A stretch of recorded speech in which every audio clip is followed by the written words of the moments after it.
YouTube, and welcome to another video with myself, Microbox of X. And before I go any further today, I just want to thank everybody that's discovered the channel recently and subscribed. My subscription count has jumped massively over the past week. I can't thank you guys enough. I think I've gained about 30 subs since Friday, so it means a great deal. I mean, I enjoyed doing the channel, and I wasn't expecting any subscribers, to be honest. Even when I first started, I didn't expect people to watch the channel and to pay any interest. So the fact that you guys do, and people are continually finding the channel, and I'm getting more subscribers every week, I can't thank you enough. So a big shout out to you guys. It's been a few days since I've done a video. I think the last thing I did was the Micropod on Saturday, which was a big success. I had X on there, and Hebot, the most powerful gamer. Big shout out to those two guys. The Welsh Gamer also made an appearance, which was good of him. I can say that Hebot will be joining the Micropod on a permanent basis. I managed to persuade him. Well, I say managed to persuade him. It didn't take much persuading actually, but I asked him if he'd, consider becoming a full-time Micropod panel member, and he agreed. So I'm really happy about that. He's very informative. He's very passionate about his gaming, so I'm really glad to have him on board with the rest of us. So there you go, that's the Micropod. We will be back for the Micropod on the 28th of October, so Saturday the 28th of October at 8 PM. We will be back with the 4th episode of the Micropod, so make sure to check in for that. So a couple of things I want to talk about today. Just briefly, I just wanted to talk about Halo the Master Chief Collection. It was one of those releases that everybody was looking forward to coming on the Xbox One. All of the Halo games pull into one place and that we could play on the Xbox One, including the remaster of Halo 2, which was really, really good. It was with, unfortunately the launch didn't go quite as planned for Microsoft or 343. There were bugs, and it did have issues, and it still has some issues until today. So it's great news that 343 have announced that they are working on the game more, and they are bringing enhancements for the Xbox One X to the game. So the fact that they're still working on it, they're going to enhance the game for the Xbox One X and bring us more updates and patches to improve the playability of the games, is great news. So excellent news for us. Fair play to 343, and they're continuing to work on this. It has taken them a while. I mean, it's been out a couple of years now, but any opportunity to play those games on the X in a higher resolution and get some of those other bugs ironed out for everybody across the Xbox One eco is good news.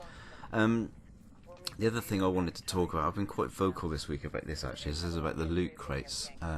Obviously this has all come up to the forefront because of Star Wars Battlefront 2. Now, I mean, this is a game personally I was really looking forward to. It's probably one of my most anticipated games for this year, after Red Dead Redemption 2 was put back until next year.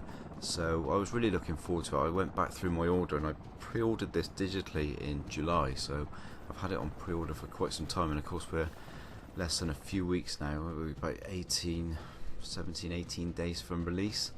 But obviously the beta came out, played the beta, I liked it, I enjoyed it, and I was pleasantly surprised by the game, but I only played it a little bit because I didn't want to get too into it, because obviously when I get the full game I want the full experience, so I didn't play it too much. I just wanted to see how the controls were after playing it on the PlayStation 4, and thankfully it played that much better. But after leaving it and then seeing all the uproar on the net about the loot boxes, I looked into it more, and these loot boxes have got out of control, and it's something that is really it's really bad for gaming at the moment. It's bad for consumers, it's bad for gamers. I've always been up for unlocking things and having new camos and things like that, but we've had this sort of thing for some time now, the loot crates and the unlocks in games, and it's mostly been for cosmetic changes. You could buy these loot crates to get extra cosmetics for your characters or your weapons and things like that. That didn't bother me too much. I mean, if people want, if people want to waste their money on different camos for their guns and different outfits and things like that, that's their priority, and they can do that because it doesn't affect the game, it just affects the visuals. But now we've got loot crates that do affect the game, and how people playing that game, and what it changes the structure of the multiplayer. You know, I mean, somebody can be really bad at this game and play it very little, and come in and with these loot cards that they can purchase, and can basically kick somebody's ass that's been playing it day in day out for weeks. And that to me is wrong. I mean, I'm a very competitive gamer when it comes to first-person shooters. I'm very competitive. I don't like losing, and if I put a lot of time and effort into a game, I expect to be better than somebody that's only played it for a few hours, or that hasn't really got that competitive edge in them. I want to play better than them, and the fact that they can buy these loot crates and it can make them almost invulnerable as some characters, I'm not happy with that, and I'm sure any other competitive gamer would not be.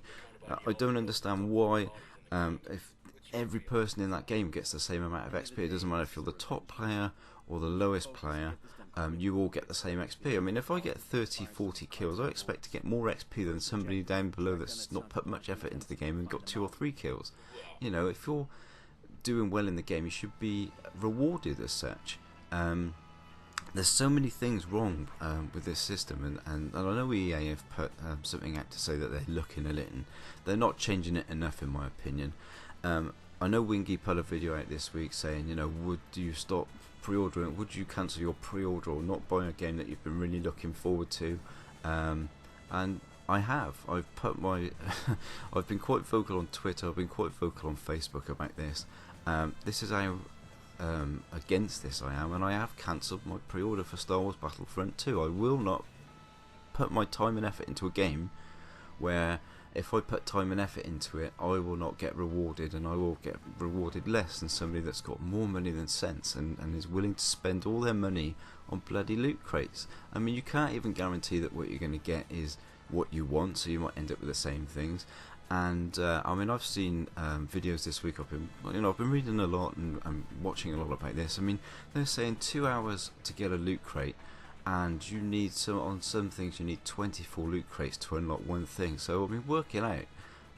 But if you've got the money and a checkbook, I say a checkbook. A lot of some of you may not even understand what the hell a checkbook is now. But if you've got a bank card and you've got an endless supply of cash, then you're gonna, and you want to spend that money, then you spend that money, but you get that advantage, and I think that that's unfair. To me, like in the Modern Warfare days, you got good and you got all the weapons that you wanted through playing the game and unlocking it. It doesn't matter whether it takes time. That's the idea of gaming. The idea of gaming is that you take the time to work up to these things. You don't think, oh well, I haven't got the time to play games, so I'll unlock it all by buying it all. That just completely spoils the meaning of gaming.